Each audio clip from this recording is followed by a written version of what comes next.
So here we are with part number 2 of Kent Hughes' interview on Sportsnet.ca, courtesy of Eric Engels. If you saw the video that we made yesterday, we spoke about what Kent Hughes had to say in regards to Nick Suzuki and the Carey Price trade situation that has bestowed itself upon the Montreal Canadiens. There was a lot to dive into. There were some very positive comments made by Kent Hughes and, oddly enough, John Cooper as well on the Montreal captain. But I said in yesterday's video that I didn't want to make the video too long. I didn't want to go to 18-plus minute territory. So what we were going to do was split the video up and talk about the rest of the Kent Hughes comments in a second video. Well, this is that second video. After all the Nick Suzuki talk, there is a pretty big emphasis put by Kent Hughes and the interviewer, presumably Eric Engels, on other players in the Montreal Canadiens organization. Of course, the piece will transition into it very nicely, and if you want to see all the Nick Suzuki stuff, the article will be linked in the description below.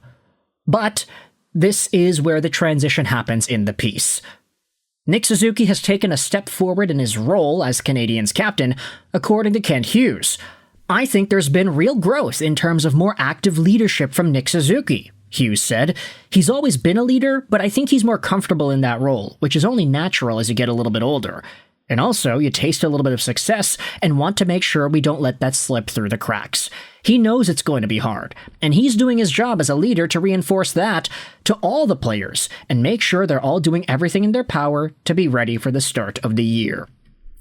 One player who doesn't need that nudge in that direction is Ivan Demidov. The 5th overall pick in 2024 burst onto the scene at the end of last season after unexpectedly being released from his KHL contract, and he seemingly hasn't left the ice since. Demidov has been doing 2-a-day sessions in Brassard 5 days a week all summer. The mere mention of his name lit up Kent Hughes' face on Tuesday, presumably when this article and the interview was conducted. Incredible work ethic, Hughes said. Stubborn, which is great. And he's a great kid. Ivan Demidov is always smiling. He loves the game and he's obsessed with getting better. We'll see what he can do. I think he's going to be a very, very good hockey player for the Montreal Canadiens for a long time. But we're not putting all that hope on him in October of 2025. Of course, Ivan Demidov has been one of many Montreal Canadiens who has suited up in Brassard every day, it seems like. Every weekday, he's out there performing, he's dangling, he's shooting, he's passing, he's doing everything he can. This is a guy who is not able to leave the ice. And at 19 years old, already as a legitimate top 6 forward for the Montreal Canadiens, I mean, of course, the sky seems to be the limit here. This is a player who led his KHL team in points at 18, 19 years old, which is incredible, by the way. And then it's even more incredible when you acknowledge the fact that his ice time was down in the gutter. Sure, he was played a lot more towards the end when SKA St. Petersburg realized that they weren't guaranteed to win every single game, but between the 24 and the 27-minute per night showcases that Demidov had, there were some 9-minute games in there, 7-minute games in there, benches that were going on here. This guy was not treated properly at all. And even throughout, November, for example, he was under 10 minutes a game for however many games straight this is, including a 0-minute game against Amur Khabarovsk. It was very difficult for Ivan Demidov, and it seems like now he's trying to compensate for the lack of playing time that he got in the KHL by just doing everything he can on the ice in Brassard this summer. Let's go back over onto the article and read what else Kent Hughes talks about in regards to these other Canadiens guys. One player that Hughes would like to see take more of the burden is Patrik Laine, who produced 15 power play goals last season, but was largely inefficient at 5-on-5. Granted, the Big Finn, who once topped 44 goals in this league, was recovering from off-season shoulder surgery and skated just 3 times prior to last year's training camp, and he was just starting to gain rhythm when he suffered a knee injury that kept him out of the first 24 games of the year. Hughes has said before that without all of Laine's power play goals, the Canadiens likely would have missed the playoffs. But he said on Tuesday he knows Laine is capable of more, and feels the player, who was on the ice a lot this summer, can make the necessary adjustments to deliver it. Hughes says this: Patrik is an incredibly skilled and talented hockey player. We've all seen that from him. In conversations I had with him in exit meetings, and then again, I don't remember if it was late May or early June, I said to him, hey, let's think about the areas of your game that you need to improve for you to play more regularly. I think in Patrik's case, the answers are so obvious. I firmly believe if he's able to make those changes to his game, he's going to have a much better season, and I think he's 100% on board. One thing in hockey is the game is so instinctive. I think because of the speed of hockey and the systems within it, a lot just becomes instinctive, which makes it harder to make changes. And that was my purpose in speaking to Patrik. It was to tell him, don't wait until October when your games are going on and you have to rely on instinct. Start now in summer hockey, in development. Every time you step on the ice, be focused on it.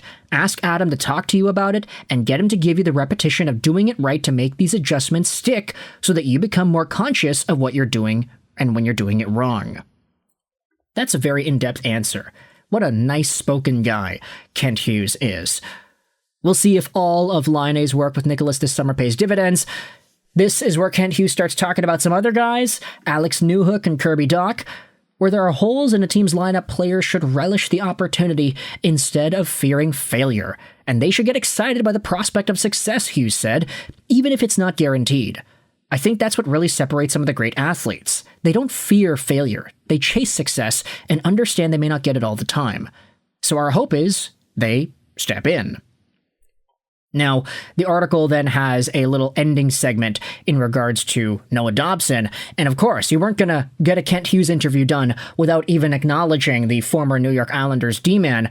We're excited to see what he brings to our team, and I think one of the elements Noah brings that we knew Logan Mailloux had was a shot from the blue line. We lost Logan in the trade for Zach Bolduc, and Justin Barron could shoot, and we traded him to Nashville. So we traded away two right-handed D who could shoot the puck. I would say having shots from the point was a bit of a weakness from our group, so I think adding Noah helps, in addition to his puck movement and the variety that he brings. We asked if there was anything he'd like to say about the contract negotiations with Lane Hutson, but Hughes declined. I'd prefer to say nothing. We've always said nothing in terms of commenting on contracts, so we'll work away on things.